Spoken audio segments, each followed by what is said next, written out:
Salut les amis, c'est Walker. On se retrouve aujourd'hui pour une nouvelle vidéo. J'espère que vous allez bien. Moi, ça va en tout cas.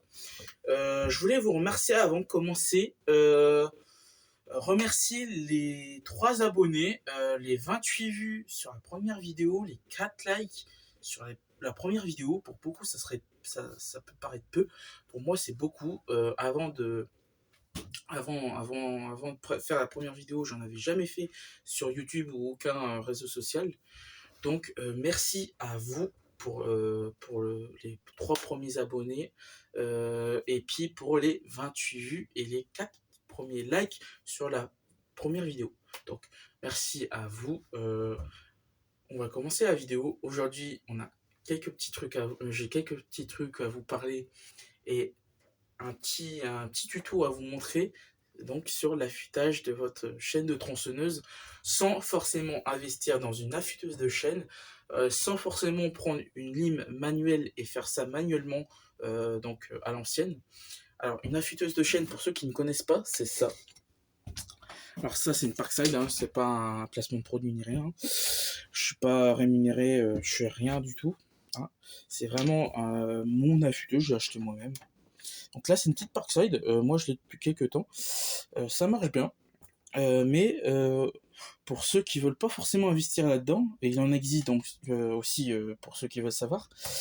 Donc là, c'est une filaire. Il en existe sur batterie. Et c'est surtout pour ça que je voulais vous en parler.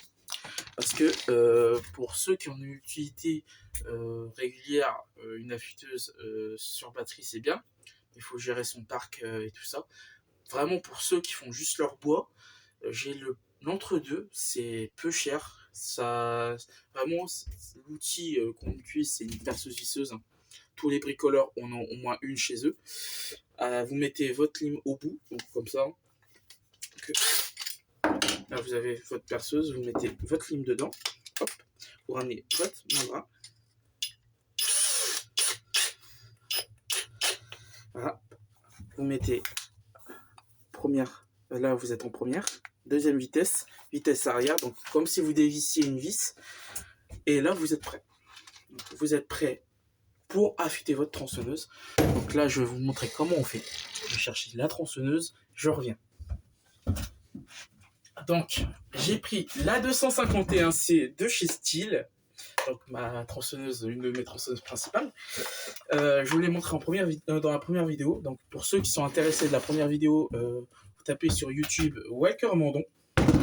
Vous tombez dessus directement. Et je parle de tout. Je montre un peu l'électroportatif que je possède. Puis les machines thermiques.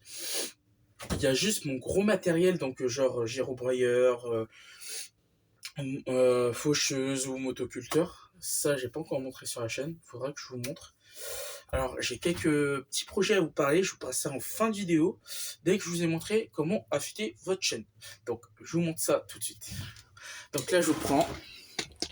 Alors, déjà, pour bien affûter votre chaîne, il faut regarder les gouges. Donc là, vous avez vos gouges de tronçonneuse. Donc les chaînes, les dents. Là, ils ont besoin d'un bon affûtage. Alors, ce que vous faites, hop, moi je rapproche la tronçonneuse. Vous mettez, c'est très important, il faut que la lime soit dans le bon angle. Et là, vous affûtez. Bon, là, je vais me mettre en première vitesse, je serai moins embêté. Et là, vous affûtez. C'est tout simple. C'est vraiment peu cher. Alors là, je ne ferai pas tout en même temps dans la vidéo, surtout pour vous montrer.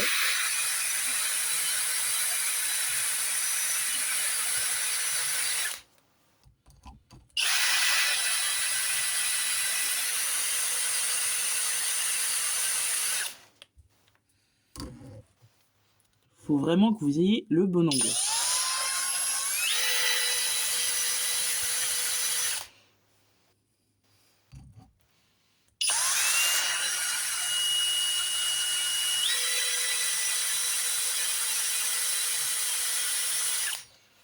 Donc, je vous ai montré un petit peu comment on fait.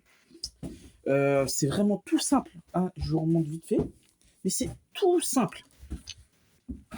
Vous mettez comme ça. Il faut vraiment que ce soit dans le bon angle. Et là, vous affûtez. et ça va tout seul.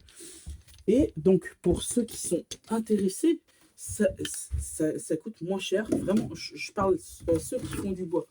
2 secondes, je reviens. Donc, je parle vraiment pour ceux qui font du bois, qui veulent pas s'embêter à acheter une affûteuse ou tout ça, mais qui veulent rester polyvalents sans forcément devoir affûter leur chaîne de tronçonneuse manuellement. Là, vous avez votre perceuse, votre lime. Alors là, j'ai laissé le porte-lime. Bon, c'est pas forcément obligé, mais c'est quand même bien. Comme ça, vous n'êtes pas, vous ripez pas sur votre lime. Vous êtes comme ça, puis vous affûtez. Vraiment, c'est tout simple. Ça prend 2 secondes. Tout le monde a une perceuse chez eux. Logiquement, tous les bricoleurs en ont au moins une. Donc, ça passe vraiment crème. Pour donc là, on va parler des futurs projets de la chaîne. Je vous en avais parlé un petit peu en vidéo, sur la première vidéo. Là, j'ai pour projet de fabriquer une cabane pour donc mon gyrobroyeur, pour ma faucheuse, pour pour les motoculteurs.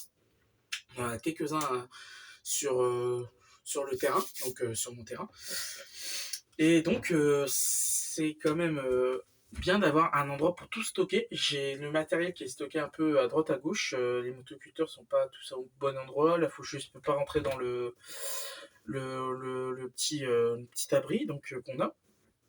Il n'y a qu'un petit motoculteur et le gyro et quelques caisses qu'on a mis là. On peut pas mettre plus. Donc j'aimerais bien pouvoir tout stocker au même endroit. En plus, le petit abri qu'on a de base commence à être assez vieux. Hein, il doit avoir au moins 20-25 ans. Donc ça remonte. Hein. Donc il commence à tomber un petit peu en ruine. Enfin, ça passe, hein, c'est pas non plus exagéré, mais ça commence à se casser un petit peu. Donc ça serait mieux d'avoir un endroit safe et bien, enfin un bel endroit pour ranger tout le matériel. Un autre projet, donc par contre pour le premier projet, je ferai une playlist de toutes les vidéos. Je ferai plusieurs vidéos sur ce projet. Donc je vous ferai une playlist de toutes les vidéos et je la posterai sur ma chaîne YouTube. Donc autre projet un petit peu en lien avec celui-là, j'ai un vieux tracteur tondeuse John Deere, désolé. Donc qu'il faudrait que je répare. Moi, le lamier, je m'en sépare. Il est un peu trop rouillé, puis il est piqué partout par de la rouille. Il y a des gros trous, donc ça sert à rien. Peut-être qu'il faudra que j'essaye de le réparer. Mais en tout cas, moi, ce qui m'intéresse surtout, c'est le tracteur en lui-même. Parce que j'ai besoin d'un engin assez polyvalent, sans forcément en sortir tous les gros engins de chantier qu'on a pour notre travail. Donc là, mon tracteur tondeuse John Deere, je m'en servirai pour mon bois. Surtout pour le bois en fait, puis pour les petits travaux à droite à gauche à faire quand il y en a. Donc ça sera une playlist pareil que je ferai, je vous montrerai en vidéo. Vraiment, je vous ferai tout, plusieurs vidéos. Je vous posterai chaque vidéo et à la fin je vous ferai une grosse playlist, peut-être une grosse vidéo d'1 heure, un peu comme la première vidéo d'intro où je vous présentais vraiment tout. Puis on verra. J'espère que, en tout cas, vous me dites en commentaire ce que vous en pensez, si ça peut vous intéresser, si vous trouvez le projet intéressant. J'ai un autre projet en tête parce que on a fait une pièce avec ma famille récemment pour chez nous et il faut que je peigne. Il faut que je passe un coup de peinture maintenant, je fasse un petit coup de nettoyage et je peigne les murs. Donc pareil, je vous montrerai ça en vidéo. Alors, il faut savoir que moi, je suis pas très bon en montage. Vu que je débute tout juste sur YouTube, je regarde un petit peu des tutos et tout, comme tout le monde, hein, j'imagine. Alors, la plupart des vidéos ne seront pas montées, ce sera vraiment comme ça, je vous montre tout, que ce soit mes réussites comme mes problèmes que j'aurai sur mes futurs projets, mes petits chantiers. Donc, vraiment, je vous montre tout en vidéo. Si je fais une connerie, admettons, je sais pas, je loupe un truc, je vous montre, c'est pas grave. Je veux vraiment montrer pour même les jeunes bricoleurs. Je vous montre et vous me dites ce que vous en pensez. En tout cas, moi, j'ai hâte de commencer ces gros projets-là. Là, il y en a des projets qui vont débuter, je pense, cet été. Comme par exemple, j'ai mes premiers chantiers de tonte qui commencent cet été. Bon, là, c'est surtout dans mon terrain. Donc, comme vous voyez, enfin, je vais vous montrer vite fait. Je sors, hein, comme ça je vous montre. Petit vlog. Là, je suis à côté de mon atelier. Et l'herbe commence bien à pousser. Pourtant, on est début janvier.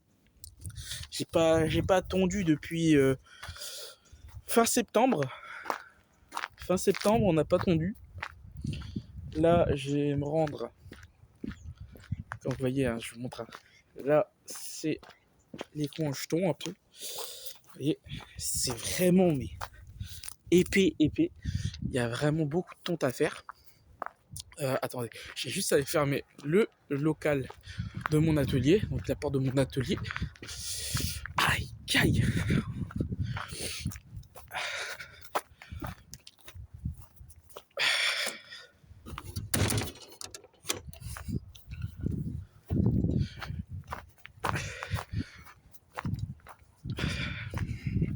Et je vais vous emmener dans les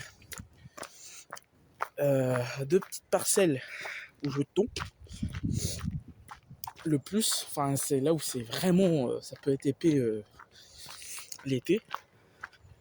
Oh, vous voyez, il fait tellement froid, ça a gelé. Il fait vraiment froid là, il fait même plus froid que au mois de décembre, en ce début de mois de janvier.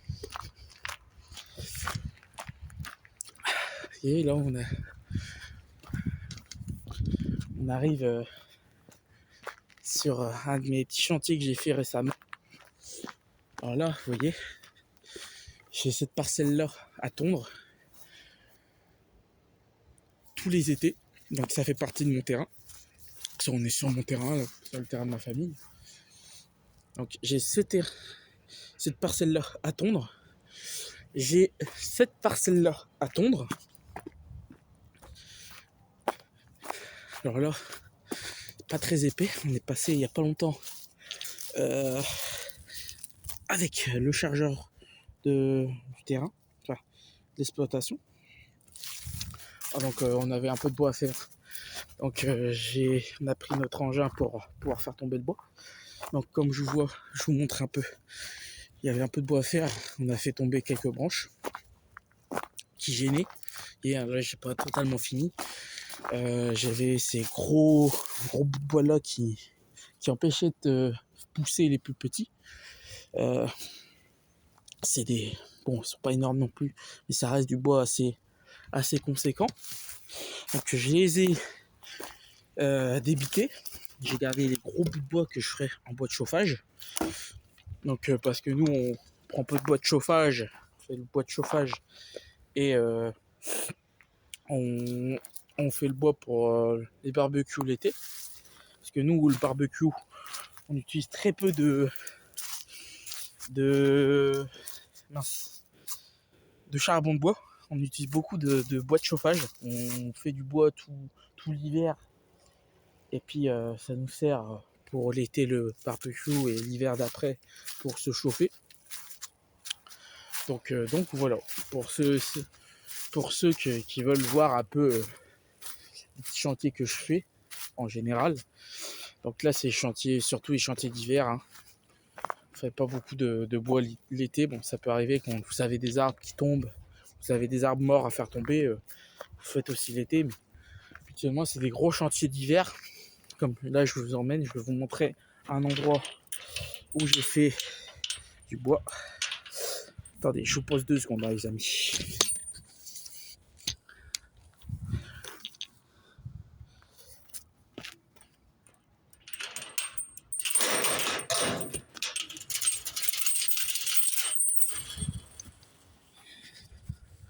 Ah, super pratique ce trépied. Ah, mince. Hop. Donc voilà. Donc comme vous voyez, il y a ce terrain-là à tondre. Alors, juste 2 secondes. J'ai remis correctement le téléphone. Donc voilà. Donc il y a ce terrain-là à tondre. Donc cette petite parcelle. Et j'ai tout le long du rillage à tondre donc l'été. Donc là cet hiver, j'ai eu pas mal de bois à faire. Donc j'ai fait du bois. J'ai tout ça à faire. J'ai eu quelques arbres à faire tomber. Donc là, j'ai pas tout débité. J'ai un peu de bois à faire encore. Hein. Mais là, j'ai quelques stères, enfin, allez, deux stères à peu près, 2-3 stères. J'ai encore un petit peu de bois à faire. Donc je vous montrerai, si ça vous intéresse, je vous montre ça en vidéo.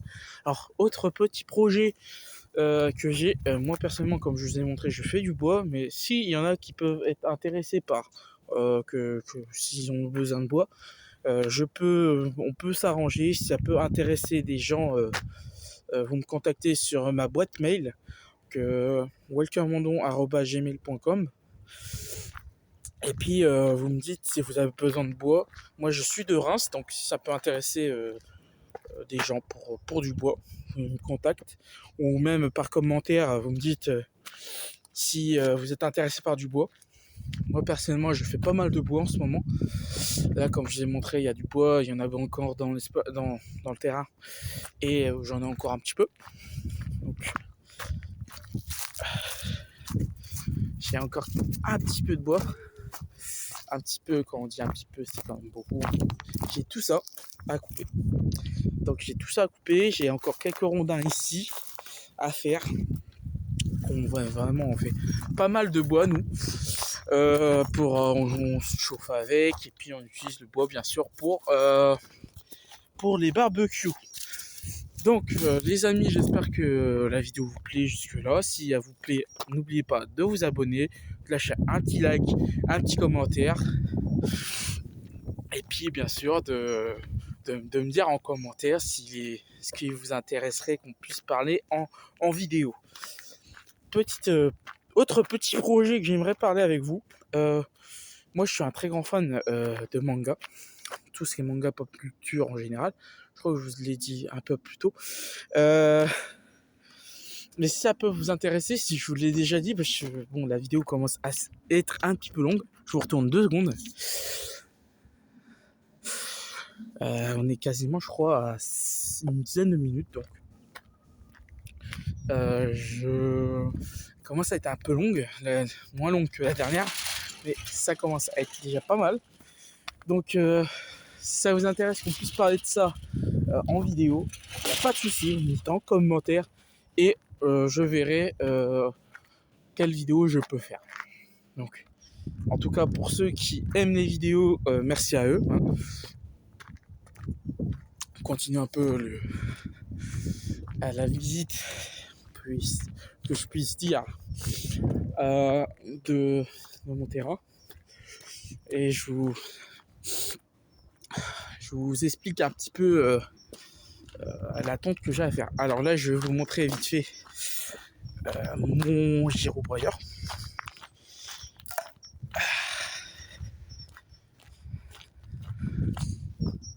Petit vlog hein, en ce mardi 9 janvier.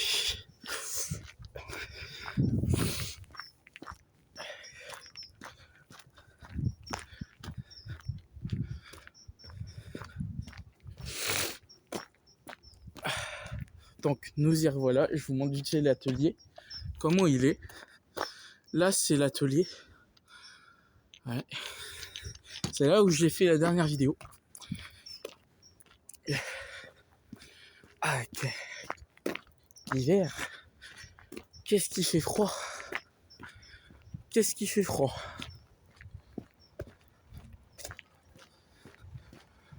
Ah.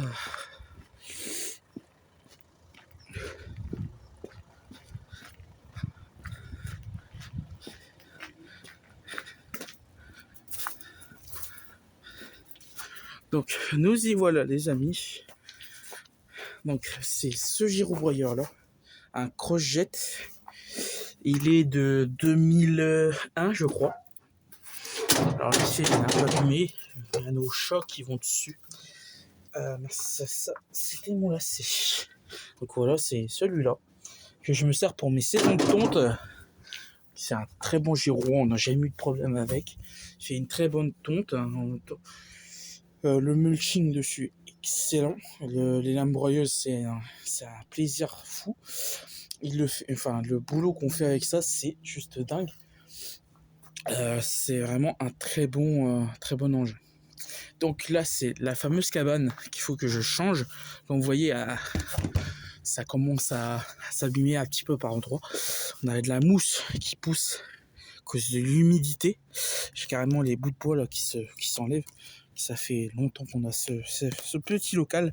Même en bas, ça s'abîme de partout. C'est un vrai problème. Il faut vraiment que je change cette cabane. Et même par endroit, j'ai les plaques les plaques en truc qui s'enlèvent. C'est un vrai problème. Donc il faut que je change cette cabane. Et vous voyez, hein, comparé à moi, je suis à 1m65. Peut-être un peu plus parce que j'ai des chaussures assez hautes. Enfin hautes, pas vraiment, mais je fais déjà plus de la moitié, à peu près la moitié, un peu plus, enfin quasiment la hauteur de la cabane. Donc, et c'est un peu embêtant pour rentrer dedans, je dois me baisser un petit peu. C'est pas très pratique. Donc faut que je voie pour changer cette cabane. Donc comme vous voyez là, c'est notre autre exploitation, enfin notre petit coin de terrain qu'il faut que je tonde tous les étés. Le long de chez nous aussi des grillages. Faut que c'est nous qui tondons, qui faisons la tonte et l'entretien du terrain. Donc là vous voyez nos lignes. Pareil qu'il faut que je fasse la taille. Je vous montrerai ça en vidéo, ça peut vous intéresser. C'est beaucoup d'entretien, tout ça en terrain. Et surtout quand vous avez des vignes et tout ça, des arbres fruitiers, il faut s'y connaître un petit peu quand même. Et puis voilà, s'il y en a, comme j'ai dit, qui sont intéressés par des petits conseils, petits tutos encore, comme j'ai pu faire pour l'affûtage des chaînes de tronçonneuses, vous me le dites en commentaire. Je verrai ce que je peux faire. Et puis voilà. Donc là, comme vous voyez, c'est pareil. Là, j'ai un ou deux arbres à élaguer. Là, c'est des gros arbres qu'on a depuis au moins plus de 20 ans.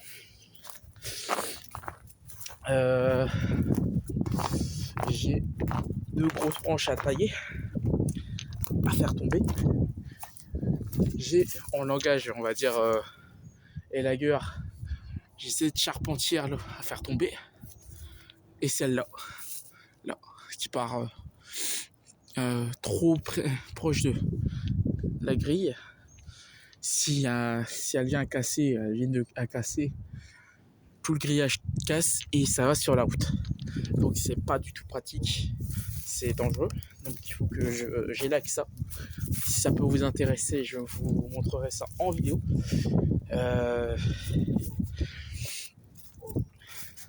Et puis donc, je vous montre vite fait le tracteur tondeuse. On retourne à l'atelier et on se dit à la prochaine. Attendez 2 secondes. Donc, c'est ce tracteur tondeuse là, un John Deere 332. Donc, je l'ai récupéré et il faut que je le refasse. Donc, moi, la barre de coupe, faut que soit je la répare, comme je vous ai dit, soit je l'enlève. Je pense plutôt l'enlever parce qu'elle est vraiment rouillée par endroits. Donc, je vous montrerai ça en vidéo. Donc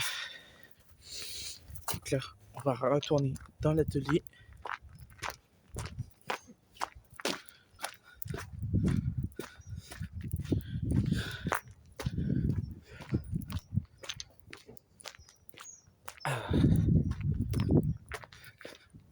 Alors, pareil, hein, dites-moi en commentaire comment on fait un bon vlog. Moi, comme j'ai dit, c'est la deuxième vidéo que je fais, donc s'il y a des petits accros, des petits trucs pas terribles, vous me le dites, c'est pas grave. J'essaierai de corriger ça. Mais en tout cas, j'espère que la vidéo quand même vous plaît jusque-là. À finir quand même dans l'atelier. On ferme la porte. Donc voilà les amis, j'espère que la vidéo vous aura plu. Comme j'ai dit tout à l'heure, si elle vous plaît, n'oubliez pas un petit like, un petit abonnement, un petit commentaire, ça fait toujours plaisir. Et puis voilà. À la prochaine les amis. Peace.